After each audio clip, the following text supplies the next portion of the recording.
नमस्कार दोस्तों, दरभंगा रॉक्स में आपका स्वागत है। कुछ इस तरह से प्रधानमंत्री मोदी ने गंगा विलास क्रूज को रवाना किया था और ये गंगा विलास क्रूज मिथिला से होते हुए ये अपने गंतव्य को जाना था, लेकिन मिथिला के साथ एक बार फिर भेदभाव किया गया और ये क्रूज मिथिला तो पहुंचा, लेकिन सिमरिया घाट में जो तैयारी थी वो धरी की धरी रह गई, क्योंकि यहाँ पर ये नहीं रुका जबकि इस क्रूज को यहाँ रुकना था। और ये क्रूज आपको बता दें, दुनिया का सबसे लंबा क्रूज है, सबसे लंबी यात्रा है और इसको बिहार के 6 जगह पर ये गुजरना था, जिसमें ये मिथिला का प्रसिद्ध गंगा तट यहाँ पर ये क्रूज दिख रहा है। लेकिन यहाँ पर लोग इंतज़ार करते रहे, लेकिन ये क्रूज यहाँ किनारे पर नहीं लगा और लोगों को टाटा बाय बाय करते हुए ये क्रूज में सवार लोग यहाँ से निकल गए। आपको बता दें कि ये प्रस्तावित था यहाँ पर सिमरिया घाट में, यहाँ पर अधिकारियों की तैनाती भी कर दी गई थी, तमाम तरह की तैयारियां हो चुकी थी स्वागत के लिए इस क्रूज़ के, क्योंकि ये क्रूज़ प्रधानमंत्री नरेंद्र मोदी का बहुत ही महत्वाकांक्षी प्रोजेक्ट है। अधिकारी यहाँ पर जमा थे, जिलाधिकारी ने यहाँ पर तैयारियाँ की थी पूरी, और इस क्रूज़ को यहाँ पर मिथिला के प्रसिद्ध घाट बेगूसराय के सिमरिया में रुकना था। और बीजेपी कार्यकर्ता भी यहाँ पर पंडाल लगाकर उपस्थित थे स्वागत के लिए और इस ऐतिहासिक पल के लिए। लेकिन हुआ ये कि गंगा विलास जब पटना में रुका तो मिथिला के बेगूसराय में क्यों नहीं रुका, ये बड़ा सवाल है। जो स्थानीय जो पत्रकार हैं वो सवाल उठा रहे हैं और राजनीतिक खींचतान का हुआ शिकार ये मामला। और सिमरिया का विकास इस सदी में कब होगा कहना मुश्किल है। ये बड़ी बातें हैं कि आखिर ये भेदभाव मिथिला के साथ ही क्यों, और सबसे इसकी बड़ी वजह यह है कि सिमरिया घाट में जो घाट नहीं बना है, इसका सौंदर्यीकरण नहीं हुआ है।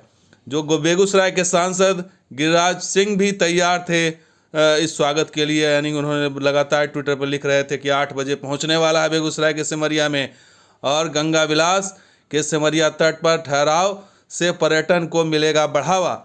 तो ये बढ़ावा तो दूर, यहाँ पर ये रुका ही नहीं। और ये अखबारों में भी खबर छपी थी कि सिमरिया तट पर ठहराव होगा इस गंगा विलास क्रूज़ का। गंगा विलास से आएंगे स्विट्जरलैंड के 32 पर्यटक और क्रूज़ राज्य के 6 जिलों स्थलों से गुजरेगा। बक्सर, छपरा, पटना, सिमरिया, मुंगेर, सुल्तानगंज, कहलगांव।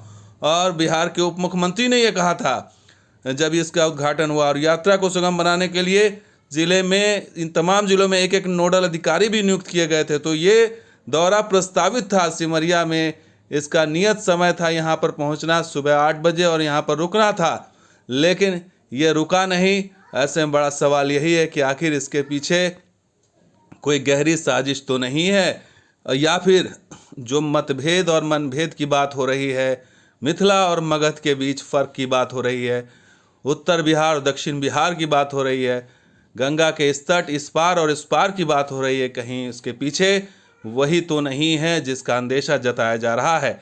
और इसको बता दें कि बिहार सरकार ने इसको हाल ही में इसको विकसित करने के लिए, सिमरिया घाट के तट को विकसित करने के लिए नवंबर में, पिछले साल नवंबर में खुद मुख्यमंत्री नीतीश कुमार, जल संसाधन मंत्री संजय कुमार झा के साथ यहाँ पर आए थे और गंगा पर के किनारे सिमरिया घाट को पर कुछ उसका सौंदर्यीकरण और घाट बनाने के लिए यहाँ पर इसकी योजना बनाई गई है। जल संसाधन मंत्रालय जो है यहाँ पर बना रहा है। और आपको बता दें यहाँ मिथिला के पारंपरिक इनको पाग पहनाया गया था यहाँ पर।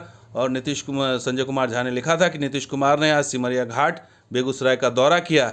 यह आपको 4 नवंबर का ट्वीट है, जिसमें उन्होंने कहा था कि पवित्र गंगा घाट के सौंदर्यीकरण के लिए जो उनका मंत्रालय है उसके द्वारा लेआउट तैयार कर लिया गया है और अधिकारियों के साथ समीक्षा की गई है और इसमें साधु संतों से भी राय ली गई है। लेकिन बड़ा सवाल ये है कि ये तो नवंबर की बात है और अभी जब ये सिमरिया घाट पर रुकना था इस क्रूज़ को, तो आखिर इस क्रूज़ को क्यों नहीं रोका गया? क्या इसकी वजह इसके किनारे व्याप्त गंदगी है, अव्यवस्था है? क्योंकि घाट की हालत बहुत बुरी है। और आपको बता दें गंगा घाट मिथिला का जो है ये काफ़ी प्रसिद्ध है। यहाँ पर लोग आते हैं मोक्ष की प्राप्ति के लिए, यहाँ पर अंतिम संस्कार होता है, यहाँ पर स्नान होता है, डुबकी लगाई जाती है। और ये जिस तरीके से बाकी तटों पर होता है गंगा स्नान या फिर सरयू स्नान, वैसे ही मिथिला के इस गंगा तट पर भी स्नान होता है, लोग आते हैं। जिस तरह से वाराणसी में गंगा तट का महत्व है, इसी तरह से मिथिला में सिमरिया का महत्व है। लेकिन इस महत्व को दरकिनार करते हुए और ये क्रूज़ यहाँ से बाईपास होकर के निकल गया और ये तैयारी थी यहाँ पर रुकने की, लेकिन ये क्रूज़ यहाँ पर रुका नहीं, कुछ देर के लिए भी नहीं रुका। ऐसे में बड़ा सवाल यही है कि आखिर ये भेदभाव क्यों है, और इसी भेदभाव के विरुद्ध आवाज़ उठती है अलग मिथिला राज्य के लिए कि अगर अलग मिथिला राज्य होता तो सिमरिया घाट में अब तक विश्व प्रसिद्ध यहाँ पर वाराणसी के स्तर का या फिर अयोध्या के स्तर का यहाँ पर घाट निर्मित हो जाता, यहाँ सौंदर्यीकरण होता, यहाँ आरती होती, गंगा आरती होती, यहाँ पूजन और जो हर चीज़ यहाँ पर जिस तरह से अयोध्या को विकसित किया गया धार्मिक नगरी के रूप में, जिस तरह से वाराणसी को विकसित किया गया, उसी तरह से बेगूसराय के इस पवित्र सिमरिया घाट को भी विकसित किया जा सकता था, लेकिन ऐसा हो नहीं सका है। और ऐसे में सवाल यही कि आखिर इसका गुनहगार कौन है। और ये भेदभाव तब तक चलेगा जब तक अलग राज्य नहीं बनेगा। तो मिथिला राज्य इसीलिए आवश्यक है क्योंकि एकमात्र समाधान अलग राज्य ही लग रहा है।